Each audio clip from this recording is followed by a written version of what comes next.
چونکہ ہم سورۃ الفاتحہ سے درس کو کر رہے ہیں تاکہ یہ انشاءاللہ مکمل ہو جائے قرآن پاک، تو جو حضرات انٹرسٹڈ ہیں درس قرآن کے لیے وہ اچھی طرح کریں۔ میں کوشش کرتا ہوں بہت کم ٹائم میں، تاکہ آپ لوگوں کا زیادہ ٹائم ضائع نہ ہو، کیونکہ آپ بہت بزی ہیں، اور تھوڑا سا ٹائم اللہ کو آپ دے دیا کریں تاکہ کچھ سمجھ آ جائے۔ جو نماز آپ پڑھتے ہیں سب سے پہلے یہ جو سورۃ فاتحہ ہے یہ سبع من المثانی والقرآن عظیم، اللہ نے اس کا فرمایا کہ یہ 7 آیتوں والی صورت ہے، اور اس کی صورت حال یہ ہے کہ یہ واحد صورت ہے جو 2 مرتبہ نازل ہوئی ہے۔ باقی سارا قرآن ایک دفعہ آیا ہے، یہ صورت 2 مرتبہ نازل ہوئی ہے۔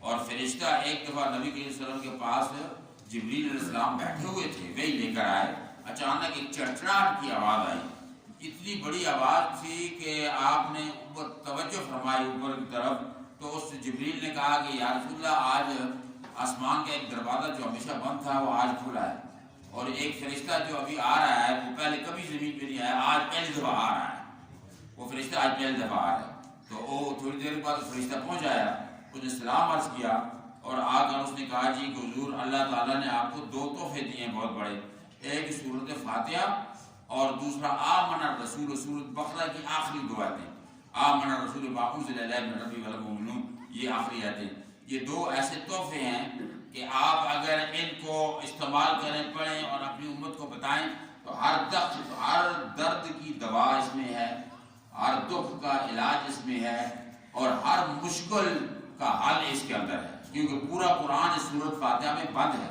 حضرت ابو سعید خدری رحمۃ اللہ علیہ فرماتے ہیں رضی اللہ عنہ، کہتے ہیں کہ ہم ایک جگہ سفر کر رہے تھے، جا رہے تھے، ابو سعید خدری سفر پہ تھے، ایک قافلہ جا رہا تھا ہمارا، وہاں ایک جگہ رکے، ہم ٹینٹ لگائے، تو اس علاقے کی ایک لڑکی وہاں سے بھاگی ہوئی آئی، اس نے آ کر ہمیں بتایا جی کہ ہمارا جو سردار ہے قبیلے کا اس کو بچھو نے ڈس دیا ہے، بچھو، اور بچھو کا درد بڑا سخت ہوتا ہے، اور جنگل کا بچھو تو بہت خطرناک ہے، تو آپ کے پاس کوئی ایسا بندہ ہے جو اس کا علاج کر سکے؟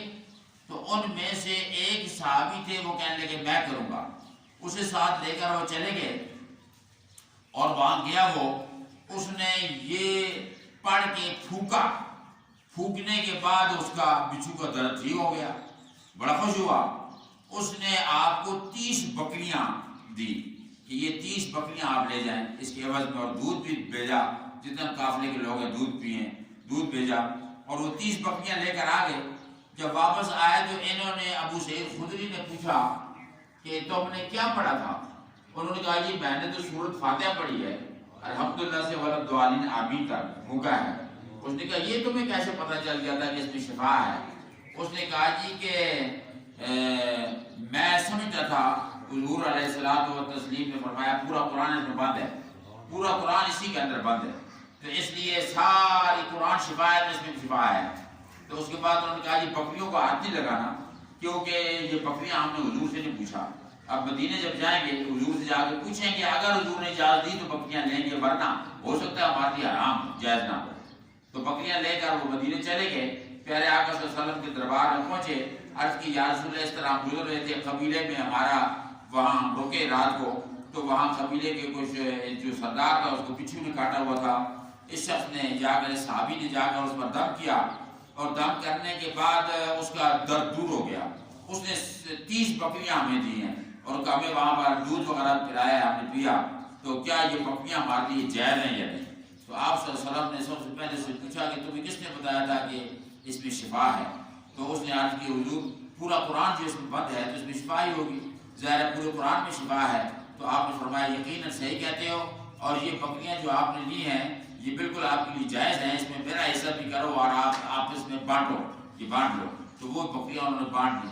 اس کے بعد یہ سورۃ الفاتحہ جو ہے یہ ہر مرض کی دوا کے طور پر صحابہ کرام استعمال فرماتے تھے، جب کوئی بیمار ہو جاتا اس پر یہ پڑھتے، اور جب بھی کوئی ایسا، اس لیے ہر نماز کی ہر رکعت میں یہ پڑھی جاتی ہے سورۃ فاتحہ۔ مکے میں بھی یہ نازل ہوئی اور مدینے میں بھی یہ نازل ہوئی۔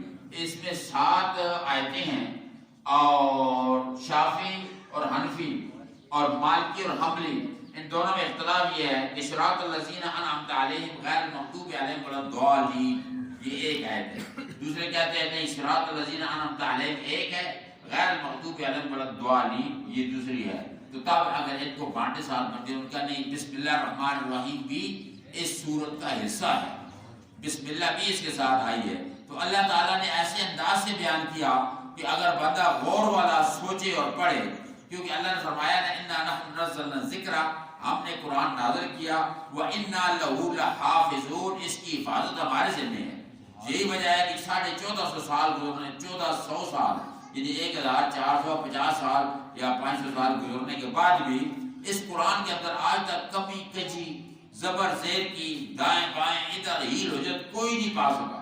اور اس کے اتنے حافظ ہیں, یعنی لاکھوں کی تعداد میں حافظ ہیں الحمدللہ. اور وہ ظاہر ہے کہ اگر قرآن کی پرنٹنگ بھی غلط ہو تو حافظ کہتا ہے نہیں یہاں سے زبر تھی یہاں زیر تھی. تو اس لیے اللہ نے اس کی حفاظت رکھی ہوئی ہے, کیونکہ اللہ نے 3 چیزوں کی حفاظت کا وعدہ لیا ہے. پہلا رب نے فرمایا کہ میں اپنا محبوب بھیج رہا ہوں رحمت للعالمین, وَيَعْصِمُكَ مِنَ النَّاسِ, اے میرے حبیب تیری حفاظت اللہ کرے گا, اللہ کے ذمہ ہے, تجھے کوئی قتل نہیں کر سکے گا. محمد صلی اللہ علیہ وسلم کی حفاظت اللہ نے کی, اور حفاظت ایسی کی کہ بعد میں جب آپ دنیا سے چلے گئے, مدینہ شریف میں قبر بنی, اس دوران بھی یہودیوں نے اور عیسائیوں نے مل کر کوشش کی کہ نبی کریم صلی اللہ علیہ وسلم کے جسم کی باڈی کو نکال دیا جائے. ان کی باڈی نکال کے دنیا سے لاکھوں لوگ آتے ہیں, آ کر دعائیں کرتے ہیں, سلام عرض کرتے ہیں, تاکہ ہم اس باڈی کو یہاں سے نکالیں اور نکال کر ہم لے جائیں, غائب کر دیں. پھر آپ ان سے کہیں جی دیکھو دیکھو کہاں ہیں حضور, کہاں ہیں آپ, کے لیے آتے ہیں. جب نہیں ملیں گے تو لوگ دین کو چھوڑ دیں گے, دین کا ختم ہو جائے گا. یہ واقعہ ایسا ہوا ہے جس میں سلطان زنگی جو ہے, جو نور الدین زنگی کو نبی صلی اللہ علیہ وسلم خواب میں آئے, آپ نے فرمایا فوراً اٹھو اور اسی وقت اٹھو, یہ 3 آدمی ہیں جو میرے جسم کو نکالنا چاہتے ہیں, اور اسی وقت اٹھو, فوجیں تیار کرو. وہ اٹھا, جاگا, چونکا, پھر وہ تھوڑی دیر بعد نیند کا غلبہ دست ہو گیا, پھر دوبارہ خواب آئی. یعنی اس طرح 3 مرتبہ خواب ہوئی. اسی وقت فوجیں تیار کی, مدینے آیا, مدینے میں آ کر اس نے لنگر چلایا, لنگر چلا کر اس نے کہا سارے آؤ کھانا کھانے. سارے کھانا کھانے آتے تھے, اور وہ دروازے میں بیٹھا ہوا تھا, ایک ایک جاتا تھا اندر, ایک ایک. اس نے دیکھا وہ 3 بندے جو نبی علیہ السلام نے بتائے تھے, 2 بندے تھے غالباً, وہ نبی صلی اللہ علیہ وسلم نے جو بتائے تھے وہ نہیں آئے. وہ جب نہیں آئے تو اس نے کہا کہ نہیں اور بھی کوئی رہ گئے. ان کا یہ 2 بڑے پارسال لوگ بزرگ وہ اندر خلوت میں ہیں, چلا کر رہے ہیں, یہ کر رہے ہیں. ان کا انہیں تو میں ملنے آیا ہوں. یہ چلا کرنے والے 10 نمبری ہوتے ہیں, یہ چلا کرنے والے, یہ جناب وظیفے پڑھنے والے, لمبے لمبے جبے پہننے والے. وہ جب گیا وہاں جا کر اس نے ڈھونڈا, دیکھا کہ وہاں واقعی سرنگ بنی ہوئی تھی. ان کے ٹینٹ کے نیچے سے سرنگ بنی ہوئی تھی. نبی کریم صلی اللہ علیہ وسلم کے قبر مبارک کے پاؤں مبارک حضور علیہ السلام کے یا غالباً صدیق اکبر کے پاؤں مبارک سامنے تھے. انہیں چوم لیا, اس نے پاؤں مبارک چومے, ان کو پکڑا, ان کو وہاں قتل کیا, اور لوگوں کو کہا کہ انہوں نے کہا کہ نبی کریم صلی اللہ علیہ وسلم نے مجھے حکم دیا تھا کہ اس طرح میرے ساتھ ہو رہا ہے. یعنی اسلام اور نبی کے بارے میں بڑی زیادتیاں انہوں نے یہود و نصارہ ابھی بھی کر رہے ہیں. ابھی تو دنیا ان کی غلام بن گئی ہے دولت اور پیسے کی وجہ سے, لیکن پہلے جب اس اسلام کا بول بالا تھا, چرچا تھا, تو یہ سارے اسلام کے غلام تھے. یہ سارے مسلمانوں کے امیروں کے اور ہمارے جو تھے مغل امپائر کی اگر آپ ہسٹری پڑھیں, عباسی دور کی ہسٹری اگر آپ تاریخ پڑھیں تو آپ دیکھیں گے کہ غلبہ اسلام کا ہی رہا ہمیشہ. کیونکہ اللہ نے وعدہ کیا تھا کہ میں 3 چیزوں کی حفاظت کا ذمہ لیتا ہوں. ایک محمد عربی صلی اللہ علیہ وسلم کا, کہ نبی کریم صلی اللہ علیہ وسلم کو نہ وہ قتل کر سکے گا, اور نہ ہی قیامت تک, صبح قیامت تک کے لیے ان کے جسد اقدس کو اور ان کی جسم مبارک کو ٹچ کر سکے گا. 2, اور تیسرا فرمایا کعبہ شریف, کعبے کا میں ذمہ لیتا ہوں کہ کعبہ کوئی ڈھا نہیں سکے گا. آپ نے سنا تھا کہ ابرہا ادھر سے یمن سے آیا, یمن کا بہت بادشاہ تھا, اور وہ وہاں سے جب آیا کسی آدمی نے اس نے وہاں اپنا کعبہ بنا لیا تھا. اس نے کہا یہ مسلمان اپنا ڈرامہ کر رہے ہیں, ہم اپنا ڈرامہ کرتے ہیں. یعنی انسان کے اندر عجیب فتنہ ہے. اس نے کہا جی وہاں مسلمان لاکھوں میں جاتے ہیں, ہزاروں میں وہاں طواف کرتے ہیں, آؤ ادھر طواف کرو, ہم بناتے ہیں. حضور کوئی پتہ نہیں جانے سونے چاندی کی اینٹیں لگا گئے, اور ہمارا کوئی مسلمان دل جلا بن گیا اور وہ اس کے اندر بول و براز کر کے آ گیا, یہ نہیں اس کے اندر ٹٹی کر کے آ گیا اسی کعبے میں. وہ صبح اٹھا بڑا غصے ہوا, اس نے کہا یہ کیا کر دیا, اس نے کہا کسی مسلمان نے یہ کیا. اس نے کہا چلو ہم کعبہ ڈھانے جاتے ہیں. وہاں سے فرماتے ہیں کہ تقریباً 60 اور 100 کے قریب ہاتھی لے کر آیا, اور ہاتھی لے کر اسلحہ لے کر اس نے کہا آج ہم کعبہ گرا کے آئے ہیں. اور جناب والا وہ جگہ میں نے خود تو اپنی آنکھوں میں ماشاءاللہ دیکھی ہے، یہ مزدلفہ طرف جاتے ہوئے پہاڑیوں میں وہاں رکا آ کے، رکنے کے بعد کھانا وغیرہ دوسرا تیسرا دیں، ان کو پیغام بھیجا کہ مکے والوں یا ہمارے ساتھ جنگ کے لیے تیار ہو جاؤ یا پھر جناب یہاں سے جگہ خالی کرو، اور سب کے اونٹ پکڑ لیے۔ حضرت عبد المطلب کے اونٹ پکڑے، سب اونٹ لینے آئے، عبد المطلب بھی اونٹ لینے آئے کہ بھائی میرے اونٹ تو اپنے 100 اونٹ پکڑ لیے ہیں۔ اس نے کہا جی آپ سنا ہے کہ رئیس ہیں کعبے کے، آپ رئیس ہیں، انچارج ہیں، تو ہم تو کعبہ گرانے آئے ہیں۔ اس نے کہا جی آپ جانو کعبہ جانے، کعبے والا جانے، میرے اونٹ ہے مالک میں ہوں، میں اپنے اونٹوں کی فکر کر رہا ہوں۔ وہ لے کے چلے، آخر اگر رب ہے ہم کعبے کے طواف کیوں کرتے ہیں، نماز ہم کیوں پڑھتے ہیں، رب ہے تو کرتے ہیں نا، اگر رب ہی نہیں تو پھر تو ہمارا فضول ہے سارا کام۔ وہ وہاں سے آگے اور سارے مکے والوں نے مکہ خالی کر دیا کہ ان کے پاس اسلحہ اتنا نہیں تھا مقابلہ کر سکے۔ جب انہوں نے مکہ خالی کر دیا، اب جناب اب رہا تیار ہوا کہ آپ نے جناب والا یہ لے کر، یہ سارے ہاتھی لے کر اور سارا لے کر میں پورے مکے کو تہس سے نہس کر دوں گا، لیکن قربان چاہیے اللہ کی ذات گرامی پر، اللہ واقعی ہے اور اللہ کا بڑا پاورفل ہے۔ اللہ تعالیٰ رب العالمین کی بارگاہ میں اب حضور علیہ السلام کے دادا تھے، حضور کے میلاد سے 55 دن پہلے کا یہ واقعہ ہے، 55 days before واقعہ ہے۔ تو وہ پہاڑی پر چڑھ کر دعا کی، یا اللہ ہم بے سر و سامان ہیں، ہم ان کا مقابلہ نہیں کر سکے، یہ بادشاہ ابرا جو آیا ہے اس کے پاس بہت بڑا لشکر ہے، بہت کچھ ہے، تو ہی اس سے نمٹ، اور ایسا نمٹ جو قیامت تک کے لیے عبرت بن جائے۔ تو اللہ رب العالمین نے کرم فرمایا اور وہاں سے سمندر کی طرف سے ابابیل جناب فوج در فوج، یہ چڑیاں ہوتی ہیں چھوٹی چھوٹی، 3 کنکریاں علماء فرماتے ہیں وہ ایک چڑی کے پاس تھی، 2 پاؤں میں ایک منہ میں۔ فرمایا یہ ایسی کنکری تھی کہ جس پہ لگتی تھی اس پہ نام بھی لکھا ہوا تھا کہ یہ فلانے کو لگے گی، اور جس پہ لگتی تھی اس کو آگ لگ جاتی تھی۔ یہ ایسی چیز تھی، یہ ایک ایٹم بم سے بھی زیادہ خطرناک، اور وہ جوک در جوک آئے، الم تر کیف فعل ربک باصحاب الفیل، اے میرے حبیب کیا تو نے دیکھا نہیں کہ اصحاب فیل ہاتھی والوں کے ساتھ تیرے رب نے کیا کیا؟ الم یجعل کیدہم فی تضلیل، کیا تو نے نہیں دیکھا کہ ان کا پروگرام جو تھا سارا تہس نہس کر دیا؟ قید تھا، ان کی قید تھا، ان کا مکر تھا، ان کو ان کی ہمیں کیا کرنا ہے۔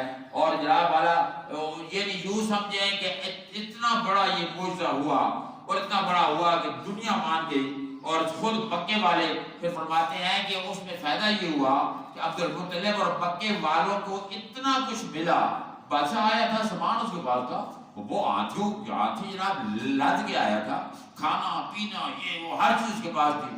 مکے والے گئے جناب وہ سارا سامان انہوں نے لیا، ان کے جناب عیش ہو گئی، اور جناب ہاتھی سارے مر گئے۔ اور اس کے بعد جناب والا 55 days کے بعد پیارے آقا صلی اللہ علیہ وسلم کا ولادت ہوتی ہے اور سارا۔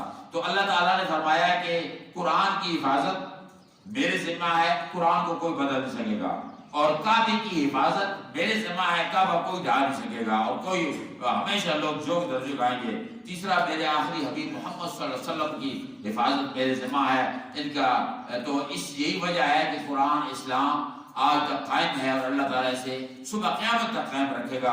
اللہ رب العالمین ہمیں توفیق دے کہ ہم اس نبی کی باتوں کو مانیں، اللہ کے نبی کو اور اللہ کو ٹائم عطا فرمائیں، ٹائم دیں اور مسجد میں حاضر ہوں۔ الحمدللہ رب العالمین صلی اللہ علیہ وسلم خاتم النبیین وعلی آلہ وصحبہ اجمعین۔ الہ العالمین ہماری نماز، ہمارے سجدے، ہمارے روزے قبول فرما۔ یا اللہ ہمیں دین کا درد ہمارے دلوں میں پیدا فرما، یا اللہ دین کی سمجھ بوجھ پیدا فرما، پیارے آقا محمد صلی اللہ علیہ وسلم کی اطاعت نصیب فرما۔ یا اللہ دنیا کے سارے مسلمانوں کی پریشانیوں کو خوشیوں میں تبدیل فرما۔ اللہ تعالیٰ مسجدوں کی حفاظت فرما، یا اللہ نمازیوں کی حفاظت فرما۔ یا اللہ جو لوگ بیڑا روی پہ ہم کو ہدایت عطا فرما۔ یا اللہ جس طرح کل اس مسجد میں چور آیا ہے، یا اللہ اس کو شرم و یا غیر عطا فرما، وہ آ کر تائب ہو جائے اور آ کر توبہ کر کے جو کچھ اس نے یہاں سے لوٹا ہے وہ واپس کر کے جائے۔ اللہ تعالیٰ تو یہ جتنے بھی کلمہ گو مسلمان ہیں ان کو حقیقی مسلمان بنا، ہمارے مظلومین کی مغفرت فرما۔ یا رب العالمین فلسطین و کشمیر کو فتح نصرت عطا فرما۔ اللہ تعالیٰ سب کو عشرہ مغفرت میں سے حصہ عطا فرما، اور یا رب العالمین جو بیمار ہیں شفا عطا فرما، حاجت مندوں کی جائز تمنائیں پوری فرما، عید سب کی خوشحال فرما۔ موسم اچھے فرما، حسب اللہ و نعم الوکیل. یا جو مسجد کا یہ شروع کرنے والے ہماری انتظامیہ کمیٹی ملک صاحب، اللہ تعالیٰ ان کو کامیابی نصیب فرما. یہ شیڈ ڈالنا چاہتے ہیں، یا اللہ تعالیٰ کو ایسا بندہ پیدا فرما جو ان کی معاونت کرے اور یہ شیڈ خیریت سے ڈل جائے، تاکہ رمضان شریف بھی اچھا گزرے. اس کے بعد پھر گرمیوں کا موسم بھی سب لوگ اس سے مستفید ہو سکے. الہ العالمین تیرے خزانے میں کوئی کمی نہیں، سب کی کمیوں کو پورا کر دے. وصلی اللہ تعالی علی خیر خلق نور عرشہ سیدنا حبیبنا محمد و علی صحابہ اجمعین برحمتک یا ارحم الراحمین. جزاک